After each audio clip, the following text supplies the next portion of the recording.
What is up, folks? I finally went fishing, and it was a good one. But first, a little disclaimer. My audio was just garbage. All right, none of my GoPros or anything like that had gotten here yet. However, today, right now, a couple hours ago actually, a lot of it got here. I got a microphone, 2 GoPros. I'm still waiting on some other stuff, some other audio, some mounts, things like that. But from here on out, the videos should start being excellent quality, so that should be good. So apologies for this one. This next video, audio is horrible, so I decided to just drop it and do a narration over it. I'm keeping the video fairly short, so it's not too annoying. I really hope you guys enjoy it, though.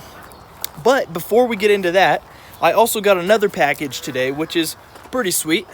Are you ready for this? Boom! I know it's hard to tell what they are. These are LED lights. These ones, the brand is actually this, because these ones are different than the other ones I got. Corso. Oh wait, sorry, the writing's actually a little rubbed off. Corsco. Yes, 12-inch LED bow light navigations. They're LEDs. So these ones are actually gonna go. They're pretty sick. They're gonna go right on the front of my boat. I'm gonna install them into this seam right here, and so they'll fit in there, and then that's actually going to be my navigation light. So if I ever want to take the boat out at nighttime, instead of grabbing those crappy little poles where I stick in the hole and turn on, it's got these little like fluorescent lights in there with red and green covers. I have some sweet LEDs, and LEDs are way better. We all know this. So the other package I got is similar, but I will show you. Boom. So we got Fishing Vault waterproof LED boat deck lighting. These things are badass. All right, check this out. I'm gonna pull them out. It's kind of hard. Hold on. Set that right there. Alrighty. So I'll pull these out. Let me see if I can get one of them open, because it's kind of rough.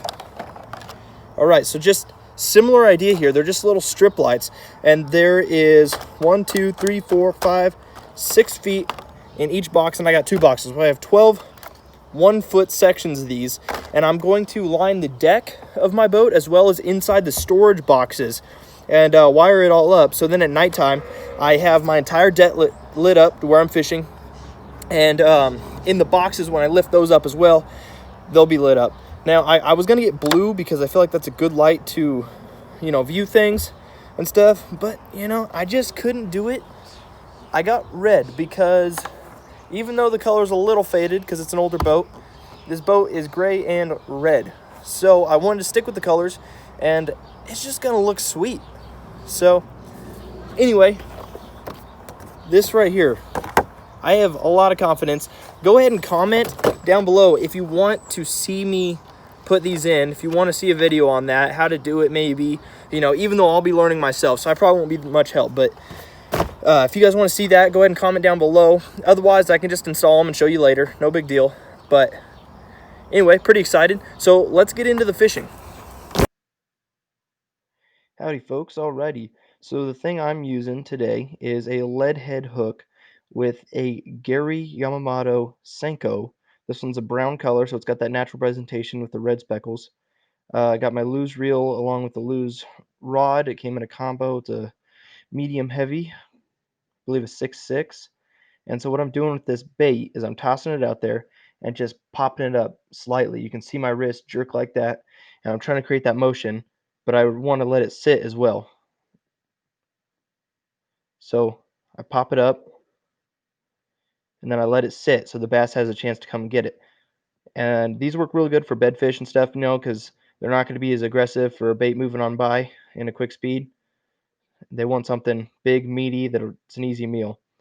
This happened quite a bit over this area. I didn't get to find the spots I wanted to fish right away because there was a lot of people there. So I had to deal with some weeds at first, but it gets better a little later. Again, just pop it, let it reel in the slack. Pop it, reel in the slack. Oh, there's more weeds. Yep. The whole video is not this. I just wanted you to see the struggles I was dealing with there, Right, moving locations. Gonna move on down a little bit, see if I can't find a better spot.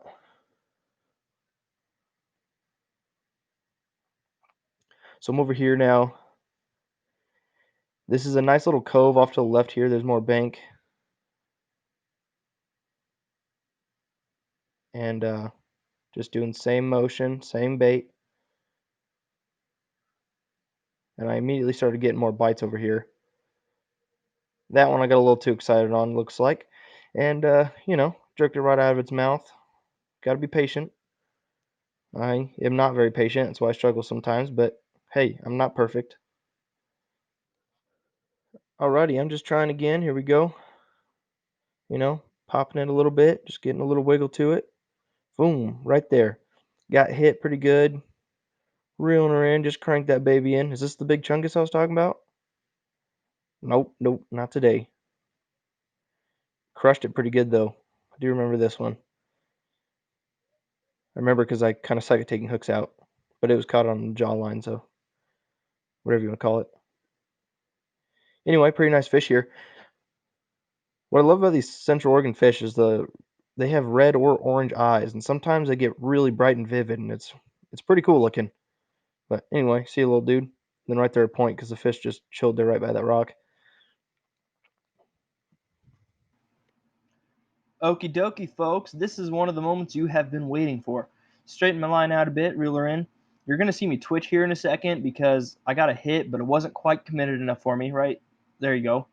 And then, so I just gave it another second, and boom, right there. Let's go. Start reeling her in. She was a hefty one. I could tell from the beginning. Got it in there. And look at this beefcake, dude. It's obviously old. Do you see how dark the colors are, the belly on it? If she'd hold still for a sec too, you can see that all the fins she has on her and stuff have a little bit of wear and tear, probably from rubbing rocks and this and that. Pretty awesome. I do actually hold my hand up next to it so you can see how large it is. And I have pretty big hands. And you know what they say about large hands? The smaller your fish looks on camera. So this thing's obviously a kegger. Ooh-wee. There she goes. Look at that. Majestic. Doesn't even care. And look at the tail fin on that thing. Just swims off calm. She knows what's happening. She's been caught before, you know. All right. Oh, there's the Guggen baits. If they want to sponsor me, go ahead. Anyway, Gary Yamamoto Senkos is what I've been using. It's the same one I showed you earlier. Uh, I'm doing this as a weedless rig with a lead head hook. So the way you do that is you pop it through, leave a little space, rotate it around the hook, push it all the way up. Then you look and see where the hook lines up with the bait and just push it through there so that your bait ends up being straight on the hook. And you want that tip of the hook to just poke out the other side just barely. And you got that going. Some people don't like using swivels, lead head, stuff like that. They like doing a more classic Texas rig, which works great too. And but when you're just doing smallmouth fishing on the cove like this, it's not a big deal, Right there, I got a bite. Missed it though, because I kind of suck. But that's why you got to be more patient. Got to keep saying it to myself. Anyway, we'll just try again. Flinging out there. Got to draw off my hand. And just keep doing that same working motion. I didn't really switch out except for one time because things are working pretty good. There's one. Reel her in. Yee! And off at the very end. Came off right at the shore. Right there, I was saying a lot of shoot dangs, in other words.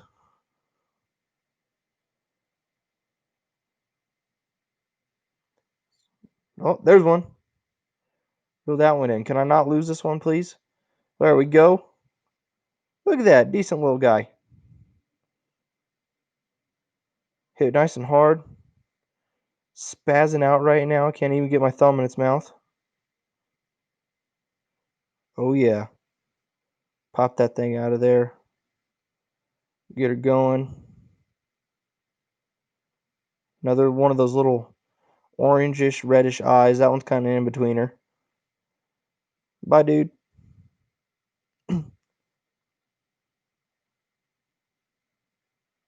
Fix that line, and here we are a little bit later. just doing some more fishing, you know, the deal. Popping. I don't remember what happens here, man. I just kind of threw these clips in. Now I'm just narrating as it goes.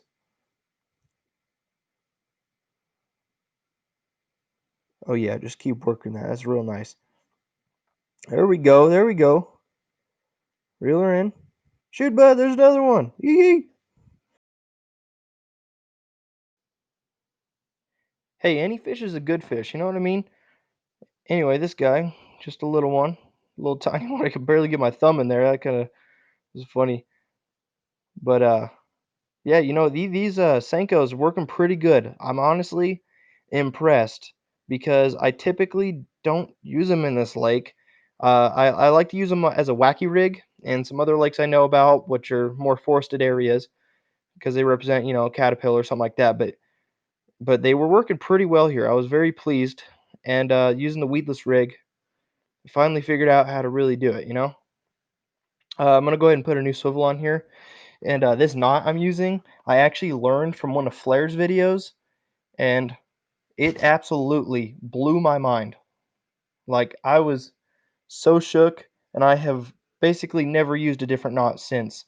You just spin it around there, just like I did, run it through the bottom, through the top, and then just pull it tight. You know, you might want to adjust it a little bit if you're using braided line because it doesn't slide together as well.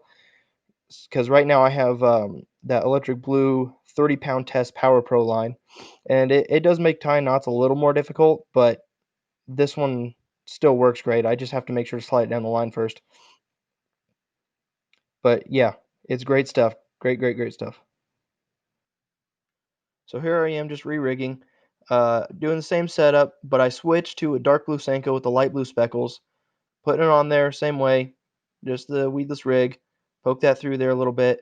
This one's a little bit bigger than the other one, so even though it doesn't have that natural presentation that typically does well in this lake, it's beefy as hell, and I have a lot of faith that it'll catch. So pretty soon we're gonna see the biggest fish I catch of the day. It's pretty awesome, but before we get there, I'd like to give a shout out to my sponsor, water. I drink it a lot, and it's pretty good. Alrighty, folks, it is time for the main clip of the evening. I did catch a few other fish, but again, I'm trying to keep the video kind of short because it's annoying. I felt a little tug there. I wanted to wait another second because the fish wasn't committing the way I wanted it to. So I give it another little tug, wait another second, and then get ready. Boom! Right there. Reeler in. See how much flex there is in my rod? Cranking that baby in, and she was a fatty. Look at that thing. Another old one, even longer, taller, fatter than the last one. Absolutely crushed the Senko. Just freaking slapped it. Big chungus right there. Gonna release her. Slow motion as well. This one is freaking sweet. A little more aggressive on the takeoff. Splashing. Look at that wake right there as it leaves. There you have it, folks. That was fun. I'm still shook. I did this a little while ago, and I'm still shook about it because that lake is so overpopulated with those small, just medium-sized bass that it's really difficult to find large ones like I did. And I found two within an hour, and oh man, it was great. I was so hyped. Freaking sweet. There you go, you Sallies. As I was saying, great time. There's a lot going wrong in today's world, and everyone kind of needs that thing that helps them feel better when they're sad, angry, mad, depressed, whatever it is. Everyone kind of needs that little activity that just perks their mood up. For me, that's fishing, and it's something that's been a part of my life for a long time and something that will always be a very important aspect. You know what I mean? So, and you hear a lot of people talking about, man, I wish I could get paid to do the thing that I love. YouTube, not a bad option, you know? I think that would be pretty great. And I'm not getting my hopes up too much yet. You know, I just started the channel. I don't know how popular I'm going to be, but I would absolutely love to be able to get content out every single day for you guys, but I can't do that right now with my current situation. You know, I got college I'm trying to go through, and I have to work full time, so it's kind of rough. But if that became a viable option for me to where I could get content out every day, I would love life, and hopefully you guys would love all the content. And you know, but in order to do that, I need subscribers. So go ahead, like, subscribe if you want to see more, because again, my channel's still new, so you could search up my name and not really find anything. But if you hit that subscribe button, next time you search me up, you'll find my stuff. It'll be right there, and hopefully you'll see some great content. In addition to that content, as I was saying, my cameras and everything is just about here. I've got most of my stuff, so the quality of the videos should increase a lot, and I sure hope it's going to be a lot more than what this one just was. Again, I apologize. I will get better at it. I'm still new. So anyways, as always, have a good one.